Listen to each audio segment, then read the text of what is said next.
Welcome to Winds of Change. I am your host, Emmy DeGreppa, brought to you by Wyoming Humanities, where we explore the people, places, identity, and change in Wyoming. We are exploring change and identity in Wyoming with columnist Rod Miller. Rod was born into a ranching family that has been in Wyoming since 1867. He is a well-known columnist for the Cowboy State Daily. Born and raised on a cattle ranch in northern Carbon County, Rod considers himself a genuine Wyomingite. He touts his family's 150-year history in the state as part of his thorough connection to Wyoming and its people. More than a century and a half ago, when Wyoming was a wild and ranging territory home to native people, immigrants and settlers, and even fewer laws, and now, guess what? We still are a small population of only 600,000 people. As we talk about change and identity in Wyoming, here is a quote from Rod Miller. And he says, and I'm going to tell you that regardless of what your notion of Wyoming identity is today, or regardless of what my notion of Wyoming identity is today, that will change. It will not be the same in 20, 50, 100 years. So if we're talking Wyoming identity, snapshot this point in time. As we go forward into this new year of 2024, we can still imagine life in the middle of nowhere, life in Wyoming. My focus of gratitude for wide open spaces, beautiful night skies, and small towns. Yet, we are untouched. Martin Luther King said it best. It really boils down to this, that all life is interrelated. We are all caught in an inescapable network of mutuality, tied into a single garment of destiny. Whatever affects one directly affects all indirectly. Listen to Rod's perspective and embrace yours, mine, and everyone's perspective on our world, on our Wyoming identity, and even our world identity. I hope you respond with what it means to be a Wyomingite and embrace another's perspective in the global world we live in, connected by technology, no matter where you live. In a world of 8.1 billion people, it does seem hard to believe the theory of 6 degrees of separation, or even 5. But in Wyoming, we are 2 or 3 degrees of separation. Thanks for listening. Welcome, Rod. Thank you. Thank you, Emmy. It's a pleasure to be here.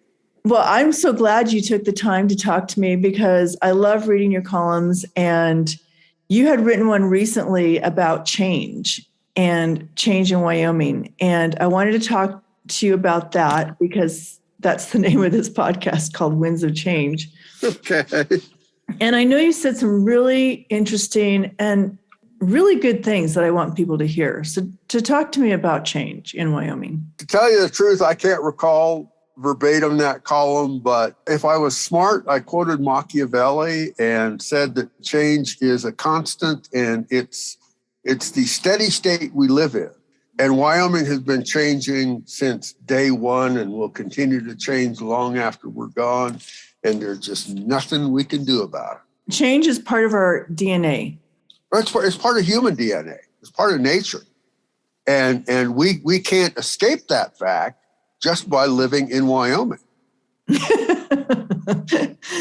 Okay. Well, that is really a good thing to hear you say, because I think that there is confusion over this idea that Wyoming doesn't want to change. Wyoming wants to stay the same, and we don't accept change.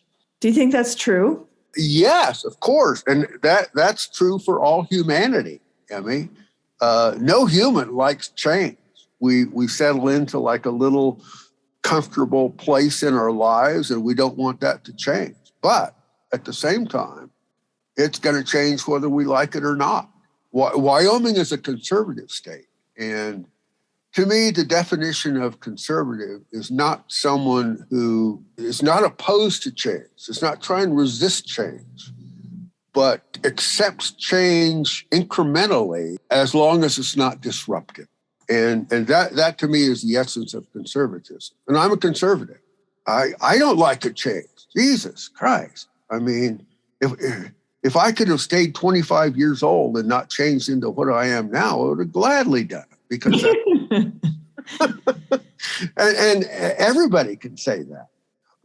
But we're powerless against that universal force. And stasis, actually, when things don't change, they die and putrefy, decompose. So change is good. But by the same token, just changing for change's sake, I think is only accidentally constructive. It gets us out of a rut, but thrusts us into an unknown situation that we may not be able to control. So I don't know what to say about change. It's happening as we speak. And that's an interesting perspective. I never thought about being a conservative as being someone who wants change to be slow. I think of conservatism as, I guess in this country, I think of conservatism as faith, family, and freedom, let's say. Oh, that's one way to define it. Yeah. Yeah. So I kind of have that in my head when I think of conservative policy. And the other thing that we talk about in this podcast, so we have 5 themes, and they are identity and community, persistence, how we manage change. I'm forgetting the 5th one, but there is one, I'll think of it. But anyway, one of the things that we talk about is what is our Wyoming identity? Because people who live here and stay here and work here, and maybe were born here like your family was, and has been here for generations. But even people who have come recently, like I've lived here 20 years, have a definite Wyoming identity. They identify with, well, I'll tell you mine, but first I want to hear what your Wyoming identity is. I'm going to poke a pin in your balloon right here, okay? Okay, go ahead. That's good. And I'm gonna tell you that regardless of what your notion of Wyoming identity is today, or regardless of what my notion of Wyoming identity is today, that will change. It will not be the same in 20, 50, 100 years. So if we're talking like Wyoming identity, snapshot, this point in time, what is Wyoming right now? I identify Wyoming as an energy colony for the rest of the country. And our collective identity as a state kind of folds itself in on that. And we put all the bells and whistles on it, like, the Cowboy way and Code of the West and da-da-da-da-da-da, and dress it up so it looks attractive. But in essence, Wyoming right now is an energy colony for the rest of the country. An energy colony where the quaint native dress is cowboy hat, cowboy boots, and big belt buckles and stuff like that. And again, that's going to change in 20 years. Well, that's interesting that you just said that that's going to change in 20 years, because we were just talking about change. And I was thinking more of, when I think about Wyoming and why I moved here and why I stayed, more importantly, why I stayed, I think about, wide open spaces and not very many people, and the landscape is incredible wherever you go. Right. That's not going to change very quickly.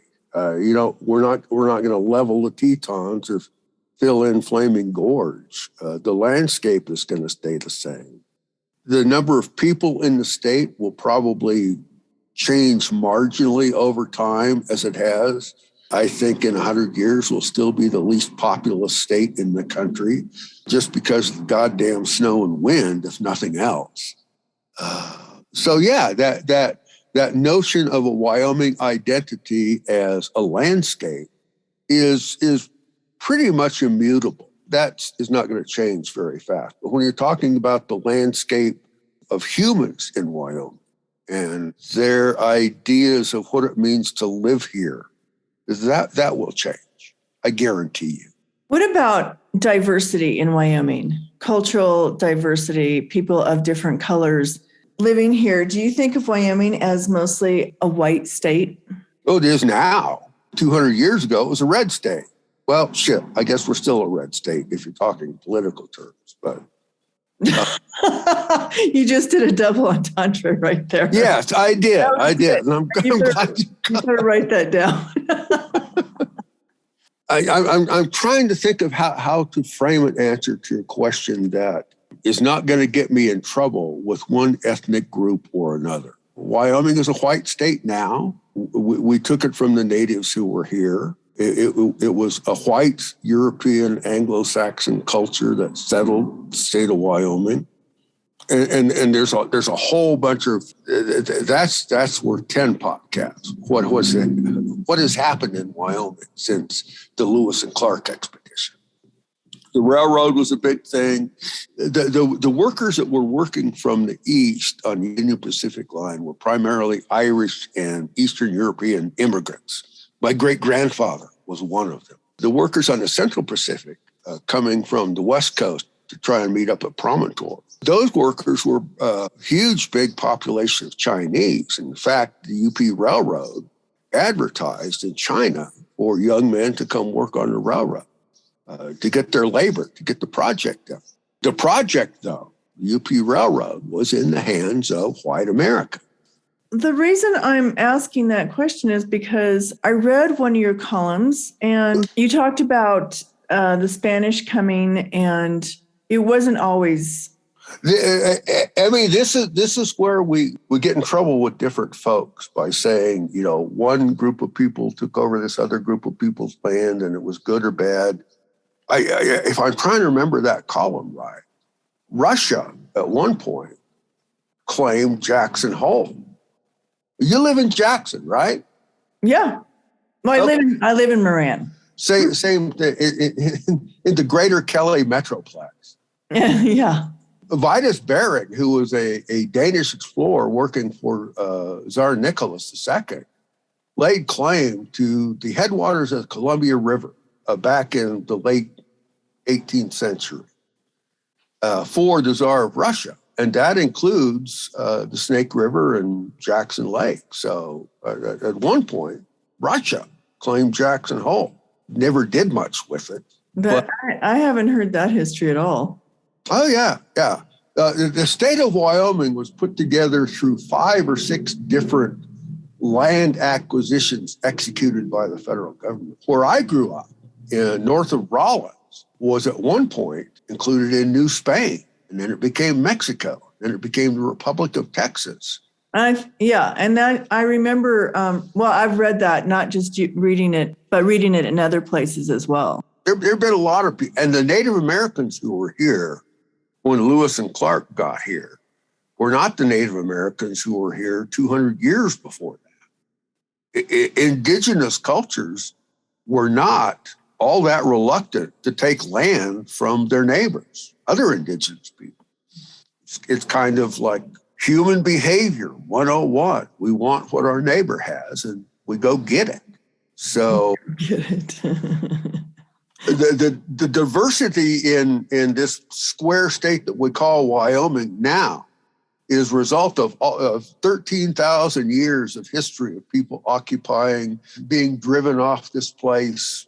And what we have today, again, in that snapshot of human history, and 2022 Wyoming is 600,000 people, mostly white, but a bunch of other ethnicities mixed in. And this is what we have. I think part of how people consider the identity of Wyoming includes the tribes, both the Eastern Shoshone and Northern Arapaho, as well as the other tribes that were here in Wyoming. We include as part of our self-identification that Native American heritage, not because we have a deep understanding of history, but because we like the Native American culture and the imagery, and tend to forget what we did to them. But that Indian culture is still part of how we think about Wyoming. We don't necessarily think about Wyoming in terms of the Chinese miners who were massacred in Rock Springs because of a mining strike. Well, that's really interesting. Or the Japanese internment camp in Heart Mountain. Although exactly. that has gotten a lot of press and publicity, and they've done such a beautiful job in Mm-hmm.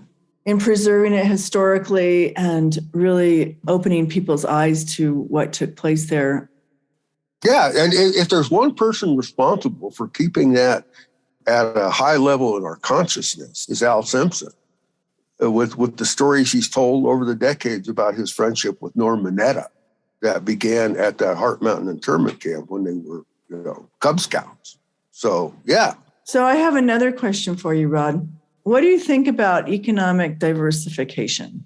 What are we going to do about our boom and bust cycles? Not that they're ever going to end, but is there a realistic possible way for us to open up and have more diverse economies? Yeah, there's a way to do it, but you bump up against that conservatism, that reluctance to change that is part of Wyoming culture. Going back to the pre-statehood days, Wyoming was an open range state. You just bought a bunch of cows somewhere and brought them out here and turned them loose and then gathered them up and sold. And that's how money was made in Wyoming for a decade, probably. And then came the homesteading acts and technological advances like barbed wire and windmills to pull up water out in dry areas and stuff like that. And folks resisted that because it was different than the way that Granddad did it. So they were reluctant to try it. But once that change was tried, it paved the way for other changes that diversified the livestock industry. And for, decades, agriculture was the economic driver in Wyoming. And that economic situation prevailed until the mid-1950s. I think it was 1954 or 55 when tourism, recreation, hunting, fishing brought more money into the state than agriculture did. And that was a major change. And that had been resisted over the years. We don't want these tourists coming in and petting our buffaloes and stuff, but they brought money in and that diversified Wyoming's economy. And then we've always been producing energy, but the big thing that happened in Wyoming was the Clean Air Act of 1970. And the Clean Air Act mandated that power plants not throw so much sulfur dioxide into the air because creating acid rain and stuff like that. And President Nixon signed the Clean Air Act. It's part of a big bunch of environmental regulations after Earth Day. And everybody thought, oh my God, the tree huggers are going to take over Wyoming. We're going to be we're going to be Sierra Club North or something like that. But the Clean Air Act is the single most important event in bringing the Powder River Basin coal province into international province as an energy source. And because the coal is clean, it's lower BTU, but there's very little sulfur in Powder River coal. So that was a huge, big change. And that brought about diversification of our economy. And that's kind of where we sit now. We're at the cusp of like the information revolution and the crypto revolutions and all that kind of stuff. And they may or may not make inroads into Wyoming. We'll see. But the economic profile of Wyoming will change like everything else in the state has changed.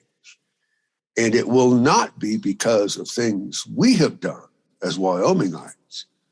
The economic life of Wyoming will change because of the marketplace, because of risk cap being put to work in Wyoming and returning a reward. It's the marketplace, Emmy, that will determine our economic future.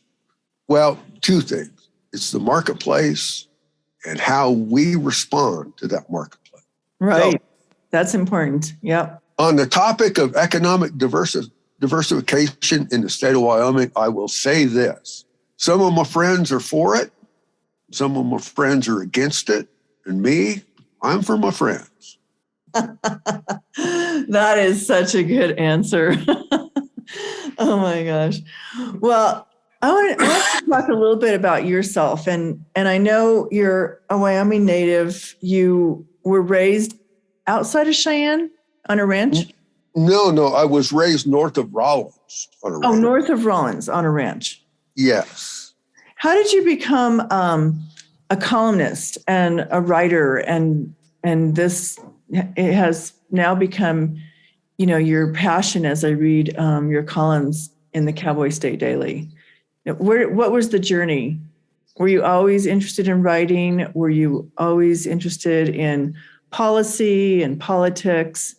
More the writing side of it. You want to hear a story? I can tell you exactly when it started. Yeah. It started probably in October, the year that I was in 8th grade in Rollins Junior High. I had a teacher. Her name was Joe McFadden. She was like 160 years old. She taught my dad, and she was old school. And I kind of like always enjoyed writing and stuff, but we had a spelling test in Mrs. McFadden's 8th grade classroom, and I misspelled the word rhythm. I knew it had 2 H's in it, but I forgot where the H's went. So she made me stay after class and write rhythm up on the board, like 100 times. And late for football practice. And if you're late for football practice at Rollins Junior High, you got to run wind sprints. So I was going to have to run wind sprints just because this old lady was trying to teach me how to spell a word. I was pissed. And I finally said, what good is this going to do me? Why do I need to learn to spell this word? So she made me sit down, and she went up to the board, and she wrote a bunch of numbers on the blackboard, like 17, 136.5, 1,291. She stood back and said, now look at those and tell me how they make you feel. And I looked at these numbers and thought, shit, I'm going to have to run 2 wind sprints now. And she erased it, and she wrote up on the blackboard, and I forget what the exact words were, but it was like love, orgasm, cancer, father, death. And she made me look at those words and say, now, how do those make you feel? And that's the point I realized I was a word person and not a number person, and have a deep respect and appreciation for the power of the English language. It's an incredible instrument. And I've always tried to use it. I've tried to use it in creative a way as I can, and not let the language itself stultify into some sort of bureaucratese that means nothing. I don't want the language I use just to appear to be numbers to people. So that's where it came from. And then the Cowboy State Daily, I don't know. I wrote a couple of blogs for this guy, for Reed Erickson, when he was in Cheyenne. And then he left. And Jimmy Orr, the editor, asked if he could reprint one of my blogs. I think this is how. I said, sure. So I've been writing for him for 2 years and just thoroughly love it. I also write poetry on the side, just to so I don't get my mind stuck in a prose groove, if that makes any sense. Yeah. But it is, writing is so much the creative process. Well, I can't paint, I can't sing, I can't dance, I can't play a musical instrument. I'm stuck with words. But that's what I think is really amazing about when you can appreciate when someone writes something and they paint that picture for you with their words. It is like painting a picture. Yeah, exactly. Yeah, and I love it when I get that when I'll read something and I can see it in my mind's eye. Because they just made it come alive, and I just love that. Right, and in the world of geopolitical policy and nation versus nation, language is so incredibly important. I think it was Clausewitz who said, when the talking stops, the shooting starts. Oh my gosh. I bet you have some really good quotes, and it'd be good if you added a quote of the day to your column. That would be cool. That would be fun. But anyway, Rod, I have to jump off. It's been so great talking to you. I look forward to meeting you someday, and good work at the Cowboy State Daily. You're doing an amazing job. I appreciate that. Thank you so much. I do look forward to shaking and howdying. I will tell you that I lived several years in Italy, and your last name fascinates me, Di Grappa, because grappa is like the Everclear of Italy. Right. It's like this super rectified wine that just take the top of your head off. So Right. it is a pleasure to meet you, Mr. Di Grappa. I will meet you someday. That sounds good. Thanks, Rod. All right. See you later. Goodbye.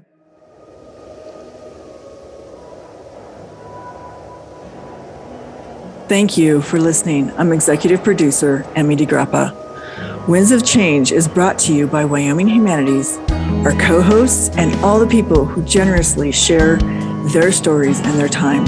For more information, go to thinkwhy.org. Subscribe and never miss a show.